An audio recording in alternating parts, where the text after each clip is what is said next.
Hi, my name is Veronica, and I want to share with you a little bit about creativity. A lot of people think, oh, I'm not creative. I don't have a creative bone in my body. For those people, I really want to talk about creativity. For those of you who are already thinking that you're creative, this may also be some juice for you. Our creative forces are what brought us here, obviously. We wanted to be born. We wanted to have an experience of humanness. And so through our incarnation, we brought our own creative forces into fruition and into this 3D reality. We want to bring forth this energy of creativity into who we are and offer that through the world so that we continue to cultivate our own juiciness, our own forces of manifestation and beauty and light and emotions. Some of us are naturally inclined to be creative, to be artistic, to be craft people, and that can help us release a lot of energy. However, if our creativity has now turned into a profession, sometimes we feel a little bit bogged down just by that fact alone. So if we have something to produce, something to get done by a particular deadline, or if there are parameters that feel like they don't match us, sometimes our creativity can feel a little bit squelched. And especially if it's tied into money. So for example, are we now creating because we enjoy this thing, or are we now trying to produce and reproduce something so that we can make lots of money? There are no judgments in any of this that I'm bringing forth. It's simply just looking at this idea of creativity and our emotional body as well.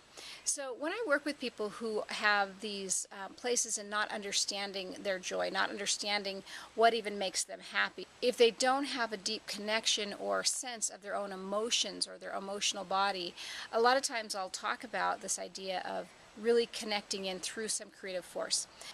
What I often recommend to people who are feeling a little bit stagnant in terms of really connecting with their joy or in terms of connecting with their emotions, what I recommend is to find something that's creative that might be fun. So it doesn't have to be like, go do this and make it fun. It's try things.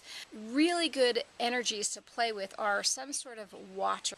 What I recommend with water, some sort of water and painting, so it could be a wet on wet method.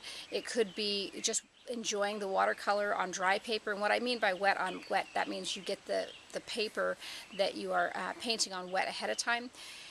The reason is that not only is it more fluid, that you can allow this energy to just sort of flow and veil itself, but also with the water energy, you're really opening up and kind of tapping in on a very subtle level to your own emotional body, your own wateriness. But oil painting, again, you can, you have this very fluid, oil, and you can just let it just smoothly go across the canvas without, again, having to have any sort of form that you get tied into. The other could be, tie-dye, having fun with color and water and white, and then just allowing it to play. But again, not having an idea of, well, I want it to look like this, cascading bullet of colors or anything like that. You really want to just let it be more free form.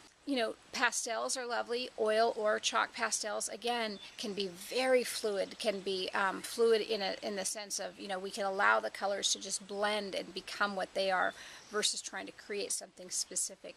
There are other ways to be creative that are very fluid as well. One of my last videos I spoke about gardening, and again, we can do gardening with a very specific intention, like I want this to look like this, or we can simply allow our creative forces to just start picking things up at the store. And of course, if it's not compatible with your garden, that may be an issue, but just to really kind of do it more intuitively and then just allow your body and not your mind to take over. There can be a very calming effect in any kind of jewelry making. So whether you like stringing beads, they often talk about prayer beads, stringing those along and just creating whatever comes can be an extremely gratifying experience. And if you put a little loop at the end and then hang it in your window, it doesn't have to be an actual necklace that somebody wears or some earrings or anything. It can be simply a charm. The other thing I recommend is some sort of free form movement. So for example, if you are a dancer, most of the time you're going to be sticking to a routine, you're going to be learning this, you're going to be having specific pointing of the toes, snapping of the fingers, whatever that's very, very much in alignment with a particular style or intention. With free flow movement, what you can do instead is to really drop in, close your eyes, and feel the movement of your body in relation sometimes to the music. So for example, if there's a particular type of music that you feel inspired to listen to, then play that. It can be any kind of music. What I mean by free flow movement is literally just allowing your body to just take over. Sometimes it can be a whole body experience, really dropping in and feeling what your body wants to do. But it can also be just simply with your hands. You can just allow your hands, if you close your eyes and allow your hands to simply move, then they may find a form or movement that feels really right to them. And it's a matter of just allowing rather than thinking, a movement of energy and feeling it and seeing what's happening versus I need to look a particular way and I need to do a certain thing and I need to have this end result. The other thing I often tell people is try to not necessarily pick up something like knitting or anything like a painting that feels like it has to look like something. So painting by numbers and learning to stay in the line is probably not a good idea. But knitting can be fun if you're just learning it and just like the flow of doing it and you're just allowing your body and you're a good knitter to start just creating with color and having fun with it. Unfortunately, because we're really talking more of a mathematical essence to knitting, we have this sense of there are certain numbers of stitches and we have a design that we might be looking to make, and then there's an end result. And the same is true for a lot of the paintings. So the value of creativity and the value of tapping into these energies are twofold.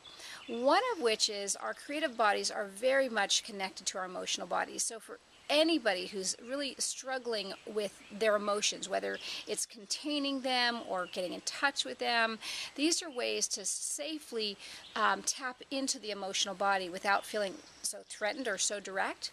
The other is that if you are feeling a little bit tied or rigid around, I'm not a creative person, or I don't even know what makes me happy, these are places you can play to start to experience what's possible. Not what's possible in what form of art am I going to go after and become, what kind of an artist am I going to become, but simply to allow those juices to flow so that you can start to have a sense of who you are.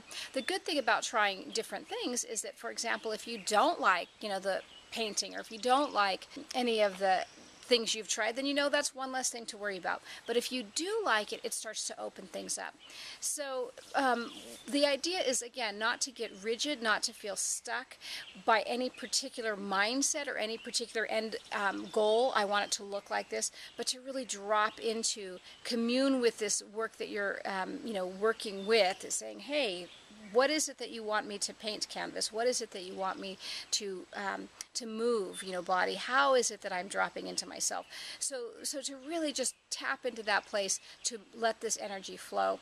When we do that, what's happening is we're allowing all of us to come in more fully. What I've seen is that many people, who are on the spiritual path are really awake, already. And sure, they may think, oh, I want to, become more enlightened. I want to, have these cosmic experiences. Well, in essence, you've been the cosmic experience. What you're trying to do is come into your body to have the earthly experience. And so many times what happens is we get, closer and closer to having an earthly experience, we often stop, say around the heart, like, oh, this is a little bit uncomfortable here. This isn't quite, there's tenderness and I might get hurt. And so we start to shut that down. But when we start to come down to the lower chakras, again, there's a little bit more stickiness. There's a little bit more apprehension around what we might find, what we might uncover, what we might tap into. And in essence, what I really love to see is when I'm speaking of our creativity, I'm really talking about this fluid force within us, this feminine energy of just being this open, cauldron of possibilities.